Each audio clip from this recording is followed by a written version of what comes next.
tema hoje para nós, no mês de Gideão, é pequeno aos próprios olhos, mas aprovados no altar. Anote isso, pequeno aos próprios olhos, mas aprovados no altar.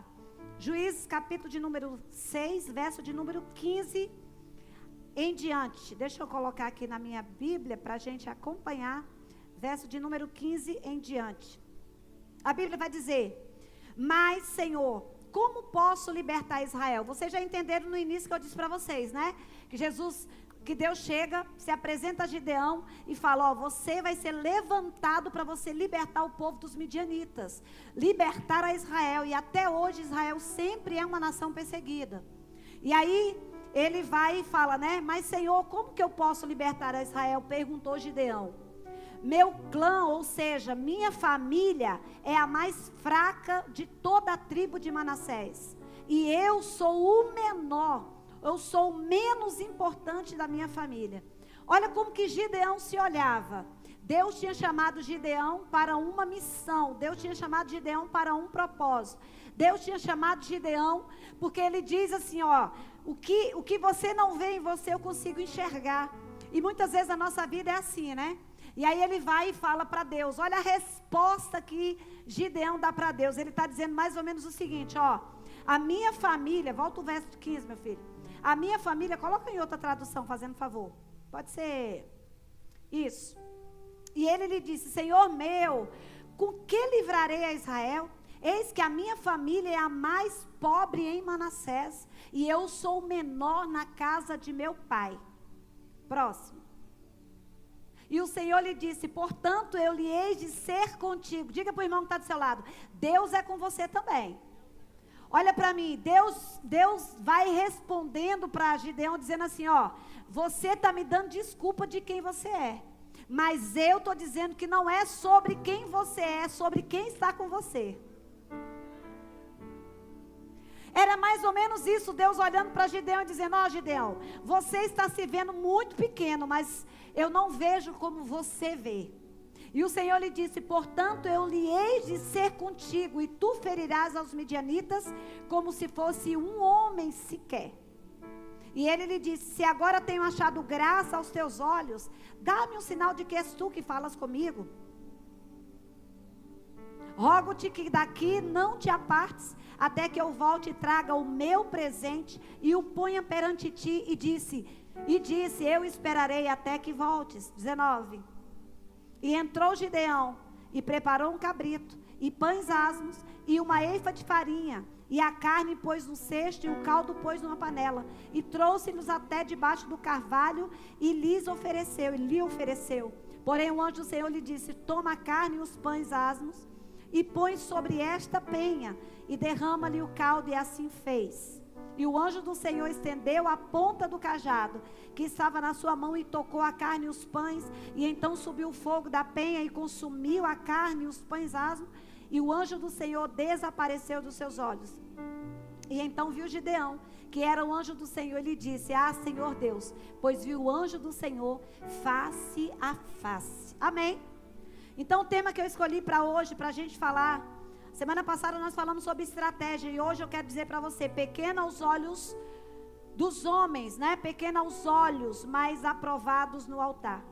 E lembrando do que nós aprendemos na semana passada, Gideão aparece nesse texto, né? Escondido ali, achando que ele não era suficiente para cumprir o propósito de Deus. Gideão olha para aquele cenário exatamente se limitando àquilo que Deus tinha chamado ele. Eu fico vendo muitas vezes a nossa vida, muitas vezes, né? Se eu chamasse aqui alguém assim rapidamente para dizer assim, bora, eu quero uma pessoa para pregar aqui 5 minutos para mim. Será que alguém sairia do seu lugar correndo, pegaria o microfone e daria uma palavra de 5 minutos? Sim ou não? Talvez sim, talvez não. Mas por que não faria isso? Porque às vezes a gente olha para nós e a gente se compara ou compara a nossa vida com a vida de alguém.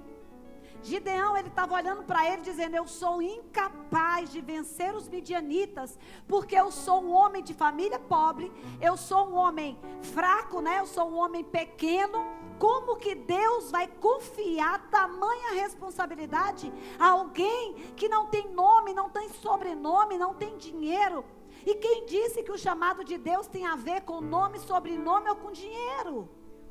Quem disse que o chamamento de Deus para mim e para você tem a ver com a estrutura social ou com a estrutura com que você se enxerga? Mas o chamado e o propósito de Deus para mim e para a sua vida não tem a ver com como nós nos olhamos, mas como Deus te olha. Pastor, eu chego nessa igreja todos os cultos, eu acho tão lindo quando eu vejo as pessoas cantarem, quando eu vejo as pessoas pregarem, e eu até desejo às vezes pregar, eu desejo cantar, mas eu me sinto tão pequeno, eu me sinto tão, tão distante dessa realidade. Deus está dizendo para você, não é sobre o seu nome, não é sobre o seu sobrenome, não é sobre a sua capacidade, é sobre o chamamento e sobre a minha presença que tem que estar com você.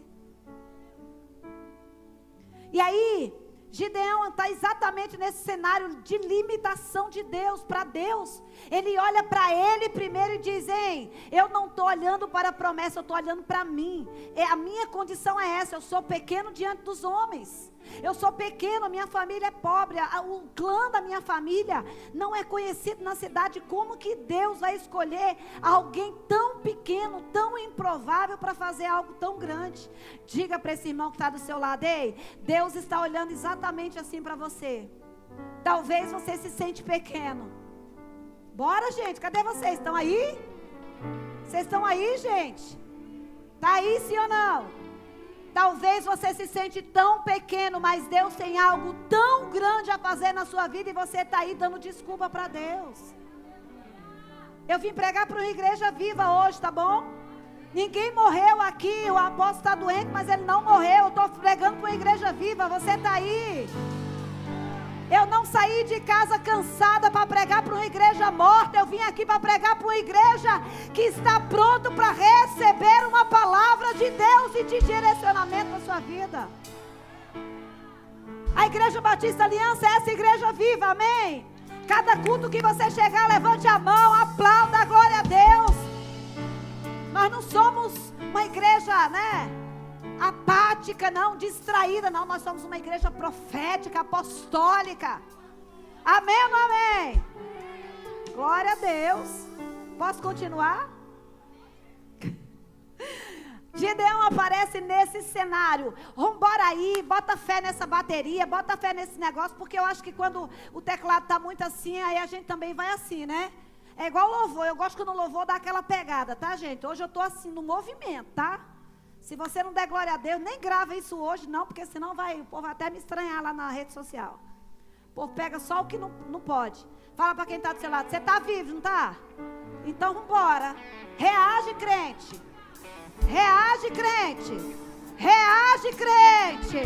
Nós estamos falando de Gideão, homem forte, valente, valoroso, mesmo que ele não se via, mas Deus já acreditava quem ele era. Eu não vou dar glória a Deus alto não, porque o que vão pensar de mim? Que pense o que quiser de você. Só você sabe as lutas que você enfrenta, só você sabe o que você vive, só você sabe o que você está vivendo dentro da sua casa. Não importa quem está do seu lado direito, quem está do seu lado esquerdo. Ei, é noite de Gideão, é noite de posicionamento, é noite de se levantar, é noite de acreditar em quem você é.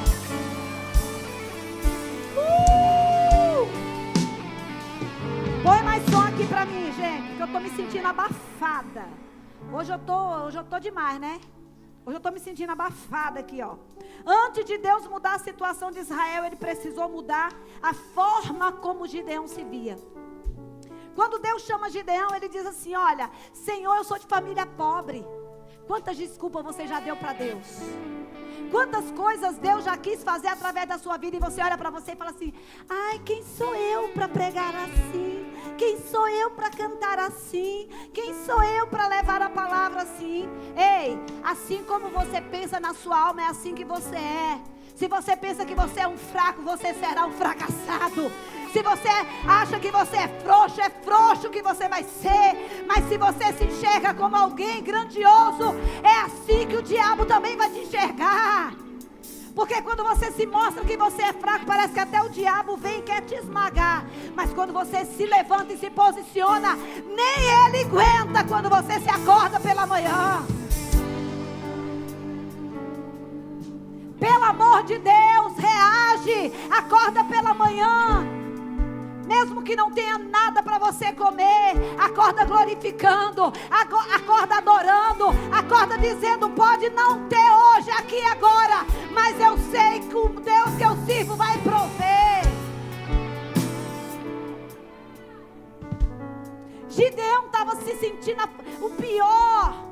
Gideão estava se sentindo que morava e vivia com a família pobre, por isso que ele tinha medo de perder tudo para os midianitas. Ele não queria lutar por ninguém, ele queria só proteger aquilo que era dele. E Deus querendo trabalhar a mentalidade de Gideão, dizendo: olha, Gideão, se você entender que se você ficar preso nessa eira, você vai ficar só com isso, com esse pouquinho, com essa pobrezinha, com essa família pobrezinha. Mas se você se posicionar, você vai sair deste lugar pequeno que você está, e eu vou te colocar como homem valoroso diante de Deus e dos homens.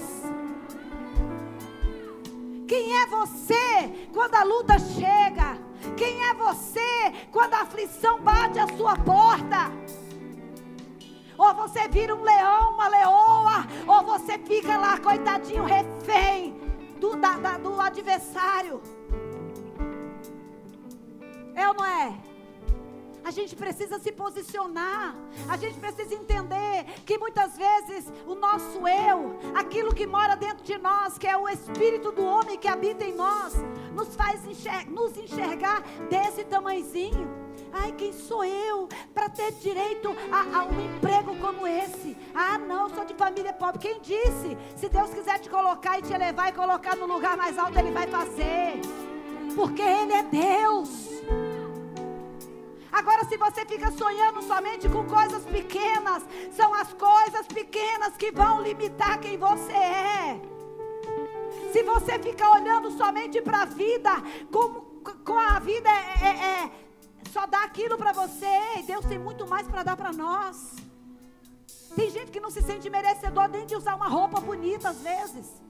Tem gente que não se sente merecedor de numa segunda-feira comer uma carne de sol. Tem gente que não se sente merecedor de no final de semana, né, não poder comer nem um churrasco, porque o que vão pensar? Eu não vou postar, porque se eu postar vão dizer que eu estou nadando no dinheiro. Que pense, você é filho de Deus.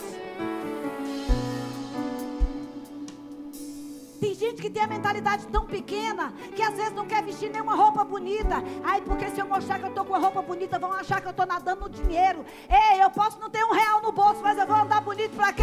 Para que pensem que tenho mesmo um monte de dinheiro. É ou não é? Mas parece que sai de casa com a mentalidade tão pequena. Não, eu não vou postar, eu não vou mostrar. Ai, porque vão invejar. Que inveje, meu filho. Quem é o olho de seca-pimenta para secar aquilo que Deus vai jorrar na tua vida? É ou não é? Só tem R$23 na conta, mas eu estou bonita hoje, estou ou não estou? Diga para quem está do seu lado: você não sabe quanto tem na minha conta, mas hoje eu cheguei aqui enfesada para dizer para você: ei, não importa o que tem na tua conta, importa quem anda contigo.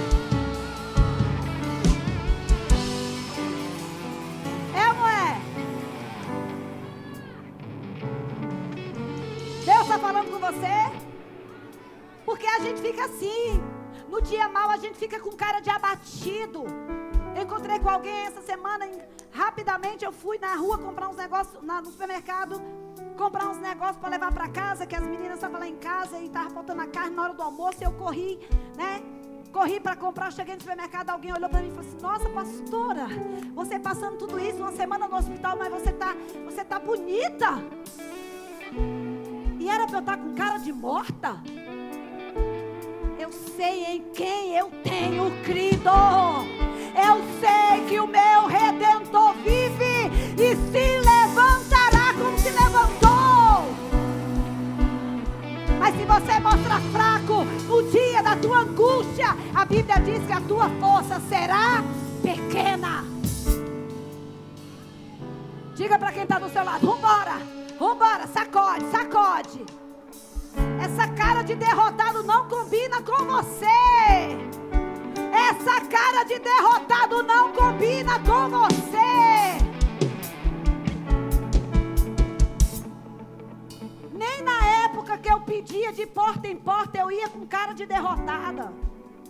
Eu saía com meu irmão no carrinho de mão, ele sentadinho lá, Dona Maria, tem uma comida aí para uma família que está passando fome.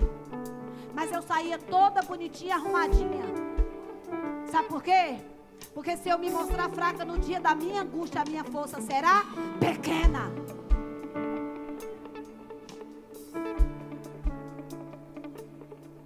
E aí Gideão faz o quê?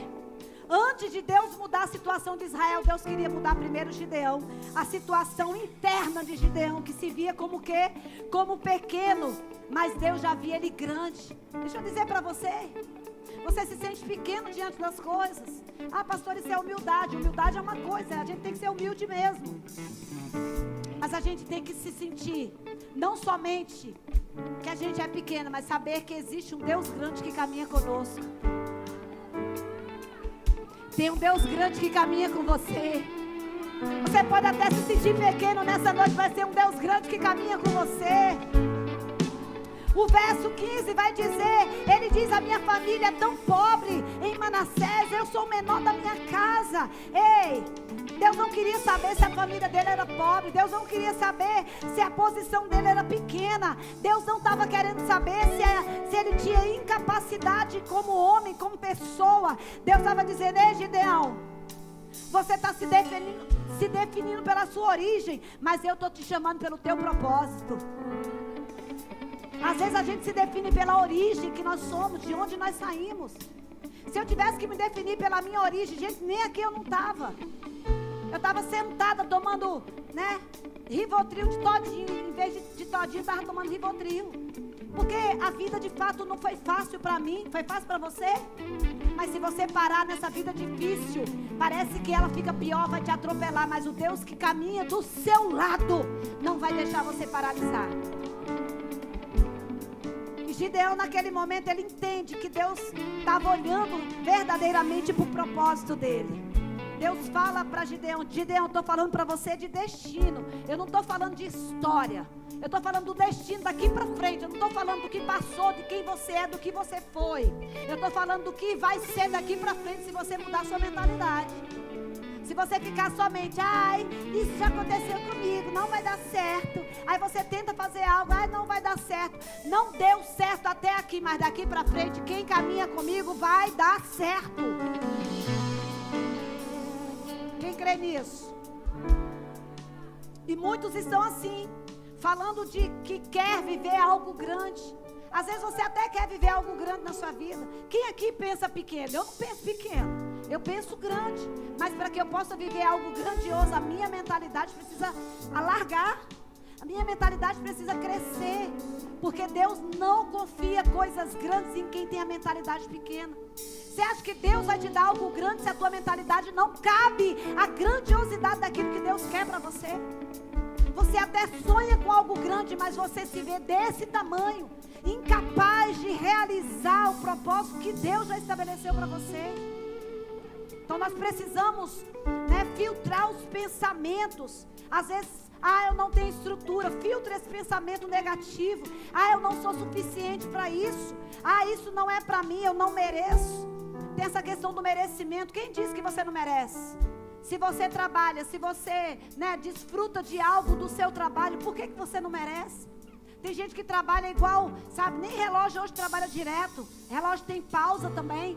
E aí não se desfruta nem de um final de semana, de umas férias. Por quê? Porque acha que não merece. Quem disse que não merece? Diga para quem está do seu lado: já tirou férias esse ano? Bora, gente, fala. Já tirou férias esse ano? Se não tirou, programa as férias.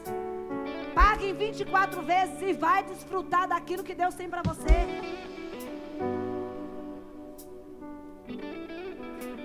Eu já estou vendo uma férias para 2027. Vou pagar em 24 prestação. Não estou nem aí. Se Jesus voltar antes, quem quiser que fique com o meu cartão para pagar minha dívida. É ou não é? 27 vai ser um ano que eu vou tirar uma férias assim bem especial. Vou dividir em 24 vezes. Se Jesus voltar antes, alguém pague. Quem quer pagar minha dívida? Se Jesus voltar, eu vou subir. Alguém quer pagar minha dívida? Glória a Jesus. Você pode aplaudir o Senhor? O problema não é Deus não ver capacidade em nós. O problema é nós não ver que Deus viu a nossa capacidade. Vou repetir, repita ou deixa para lá. O problema não é Deus não ver capacidade em nós, é nós não vermos o que Deus já viu. Deus já te viu no futuro. Você ainda está com medo por quê? Porque você não confia plenamente naquele que está caminhando com você. Deus já te viu. Deus já te viu no futuro. O problema é que a gente tem medo. Será que Deus vai comigo? Se a presença dele não for comigo, gente, não for com você, realmente não saia do lugar. Mas peça, Senhor, que a tua presença vá comigo por onde eu for. Não tem como dar errado. Quando a presença do Senhor vai com alguém, não tem como dar errado. Levante a mão comigo e diga assim: Senhor, se a tua presença não for comigo, não me faça sair de lugar algum. E aí, eu estava lembrando que Davi, lá em 1 Samuel, capítulo 16, verso de número 11, Davi também se sentia, ele era colocado como o menor da casa. De fato, ele era o filho mais novo. De fato, ele foi esquecido pelo pai na hora que o sacerdote chegou para ungir um dos filhos de Jessé. De fato, aquela família, escolheu todos os outros irmãos e deixou Davi no pasto. De fato, Davi também foi considerado o menor da sua casa. Mas enquanto o pai via um menino comum, um menino que só cuidava das ovelhas, enquanto o pai e os irmãos só viam o menino cuidando, das coisas do pai lá no campo, Deus já tinha escolhido Davi como rei. Enquanto as pessoas olhavam para Davi como uma pessoa comum, Deus já via Davi como rei. Enquanto alguém olha para você como uma pessoa comum, Deus já viu você no futuro e já sabe qual é o plano glorioso que Ele tem sobre a sua vida. Você está sentado do lado de alguém que hoje está aqui, sentado nessa condição, mas amanhã Deus pode elevar essa pessoa a um nível tão alto que você nem sabe o que Deus vai fazer. Então valorize a presença de quem está do seu lado hoje, porque amanhã de fato Deus pode fazer uma viravolta na vida dessa pessoa. Quem aqui acredita nessa palavra? Quem aqui acredita nessa palavra? Então diga para quem está do seu lado: você não sabe o que Deus vai fazer na minha vida, porque se você soubesse, você já estaria glorificando a Deus. Aleluia! Davi era pequeno na casa do pai, mas era grande no propósito de Deus.